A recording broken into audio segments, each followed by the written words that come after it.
Welcome to episode 2 of More Than Words, the podcast nobody asked for, but you're getting anyway. In this episode, we're heading north, into a world of Norse parliaments and oil boom towns, where fire festivals light up the winter sky, and Viking cosplay gets its own Shetland spin-off. Along the way, expect place names that make 12-year-olds giggle, and rabbits moonlighting as World War II sentries, because of course you should. Stage 2. Between a twat and a hard place. So starting with some stage stats, I've now covered 111 kilometres in total, which is just shy of about 4% of my total journey. It took me from the 9th to the 13th of July to complete the 55 kilometres for this stage, and my current position on the whole journey is about 1.5 days ahead of schedule. IRL. Golf. The sport that heats you back. The weather cooled slightly towards the end of this stage, which was a welcome relief to my sun cream budget, if a bit of a blow to bucket hat vendors. That said, the week I put this episode together, Oasis are playing their homecoming gigs at Heaton Park in Manchester, so the bucket hat economy is probably booming. Indeed, according to Frank down the pub, they're now earning roughly the same as climate change scientists. A few walks, a game of golf, and some indoor cycling helped me rack up the kilometres this week. The latter hopefully a prelude to getting back on my actual road bike sometime soon. To my surprise, I hit the stage marker a full day ahead of schedule. That's A, a moral victory, and B, almost certainly a statistical anomaly. I'll take it though, before my knees lodge a formal complaint. Cycling, both indoor and outdoor, should help to keep the numbers ticking over, but golf might just be my secret weapon. I know, retired man plays golf, stop the press, alert the one show. But I genuinely like golf. And when I say I like it, I mean it's capable of being joyful and soul-crushing within the same 3-minute window. It's one of the few sports where improvement only sharpens your awareness of how terrible you still are. Case in point, 11 shots on a single hole last Saturday, immediately after playing the previous 14 holes as well as I possibly could. Golf, the only sport where progress just unlocks new flavours of inadequacy. Now, you may be thinking that logging the walking during a round of golf is a bit of a swizz, but my Apple Watch logged 11 kilometres and well over 1,000 calories last time out. Although I do suspect at least 500 of those were just frustration leaking out of me after the 11-shot meltdown. Still, if I'm going to lean into the stereotype, I might as well burn frustration calories while I'm at it. Anyway, that's enough real-life shenanigans. On to the virtual leg. A journey from the middle of Yell Sound down through Shetland's central mainland, past ferry ports, wartime relics, and villages that sound like rejected IKEA products. Let's hope the terrain is forgiving, the folklore is eccentric, and my knees don't start lobbying for a desk job. Virtual Insanity Stage 2. Yell Sound to Ness of Sound. It's grim up Norse.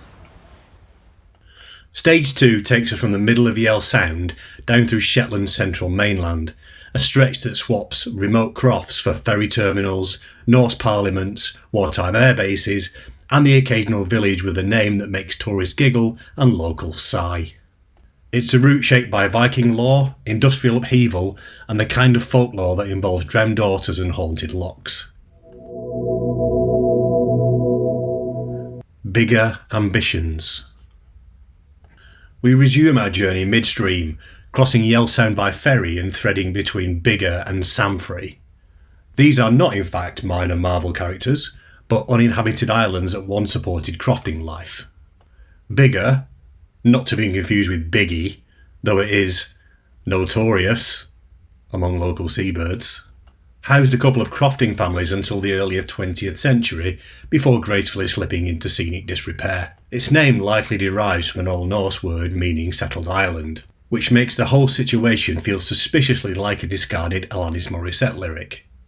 It's like rain on your wedding day. It's a settled isle, but it's now in decay. Alanis, if you're updating Ironic for 2025, give me a shout. I've got a whole spreadsheet of rhyming options, ashtray, carriageway, sluiceway, honestly there's loads. Crude Awakenings. Skipping off the ferry we land in Toft, which during the 1970s oil boom hosted a sprawling workers' camp that briefly made it one of the busiest places in Shetland not populated exclusively by seabirds. It played a pivotal role in the construction of the Sullom Voe oil terminal, a project that transformed the local economy and introduced Shetland to the concept of heavy industry and populations larger than you can count on one hand. Between 1973 and 1982, the site became one of the largest construction zones in Europe, with around 6,000 workers clearing peat, laying pipelines and building deep water jetties and accommodation blocks. The ferry Rangatira was moored nearby and repurposed as a floating dormitory for workers. Think of it as a kind of industrial cruise ship, but without the cocktails and shuffleboard. Firth come, Firth served. From Toft, the path leads down the A970 past Firth, a village with a tragic past. On the 21st of December 1900, the Delting disaster claimed the lives of 22 fishermen when a sudden storm overwhelmed their boats. The gale struck with terrifying speed. Within 5 minutes, vessels were scattered and lives lost. Queen Victoria made a personal donation to the relief fund, one of her final public acts, presumably before declaring the weather unamusing. Rolling south, we reached Capfirth, which flirted briefly with aviation history in 1918, when the Royal Naval Air Service set up Britain's most northerly flying boat base in the Voe. It was part of a grand wartime effort to keep German U-boats in check, although given Shetland's weather, there's a good chance the aircraft spent more time grounded than airborne. The star moment came in June 1918, when Lieutenant Arnold B. Massey flew a Felixstowe F-3 flying boat all the way from RAF Killingholme in Lincolnshire to Capfirth, making it the first ever flight to Shetland in what looks suspiciously like a garden shed with wings. Ryanair probably operate their Edinburgh flights out of there now, continuing their proud tradition of arriving vaguely nearby and calling it a triumph. Small parcel of land, large parcel of sniggers. Next, we strain our eyes to the west, and note that we are skirting by Twatt. Admittedly, skirting is doing a lot of heavy lifting here. It's actually about 50 miles west of our route, but come on, we can't not mention a village called Twatt. Derived from Old Norse, meaning Jeremy Clarkson, sorry I meant to say small parcel of land, Twatt is a perfectly innocent village saddled with a deeply unfortunate name.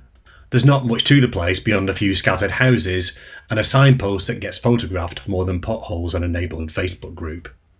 Regularly featured in lists of Britain's rudest place names, it's a favourite among tourists with questionable maturity and a fondness for novelty road signs.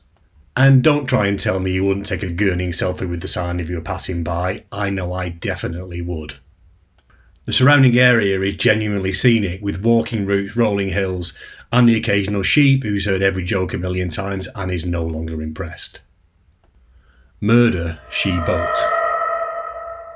Leaving Twatt behind and getting back on track, the road arcs towards Gurlster, home to an eponymous loch which also happens to be Shetland's deepest, plunging into a dramatic 65 feet.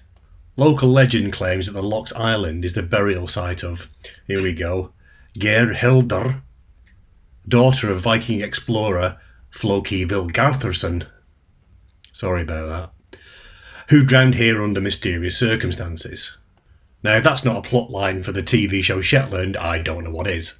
Someone call BBC Scotland and pitch it Shetland Viking, where the case files are carved in runes, the suspects speak Old Norse, and the forensic team arrives by longship. Nearby, Wadbista and Laxfirth sit near to the loch, their names echoing Shetland's Norse fishing heritage.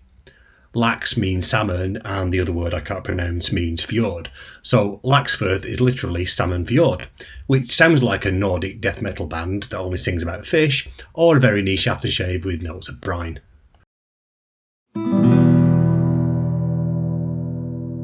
Butcher, baker, ceramic puffin maker. Next up are Gott and Vinsgarth, where sheep roam freely and the wind has attitude and a strong opinion on fence placement. It's not a hotbed of tourism, but it does house the Scalloway Meat Company, a butcher's that also sells arts and crafts, meaning you can buy a steak pie, puddings of the white, black and fruit varieties, and a ceramic puffin, all within a few square feet. Ping me baby one more time. Tingwall comes with some serious historical credentials. The name hails from the Old Norse Thingvellir, although it looks like Ping Voller when it's written down. But it's not Viking business jargon for getting in touch with someone called Villa, but actually means Field of the Assembly. This was once the site of Shetland's Norse Parliament, where medieval lawmen gathered to debate sheep rustling, cod quotas and who nicked whose boat. The Law Ting home, a stone monolith still jutting into the loch on a causeway, marks the spot. It's a striking reminder that Shetland governance once involved standing outdoors in questionable weather, possibly shouting about haddock. Modern Tingwall also has an airport, one tarmac runway and a terminal roughly the size of a respectable chippy. Flights go to the Outer Isles, weather permitting, which in Shetland terms means maybe next Tuesday or bring several books. Come for the archives, stay for the inferno. Holmesgarth is Lerwick's ferry terminal, Shetland's link to Aberdeen and by extension the rest of the world, unless you're writing a virtual travelogue that prefers scenic detours to direct routes. Next is Lerwick, which is Shetland's capital and grew from smuggler routes and the Dutch herring trade in the 1600s. It's now home to the Shetland Museum and Archives, which is well worth a visit if you have a particular penchant for boats or knitting. It also has a very decent cafe because, Britain. Then there's Up Heliar, Shetland's annual fire festival held on the last Tuesday in January. It's a torchlit procession of costumed geysers that culminates in the ceremonial burning of a replica Viking longship, because nothing says cultural heritage like setting things ablaze.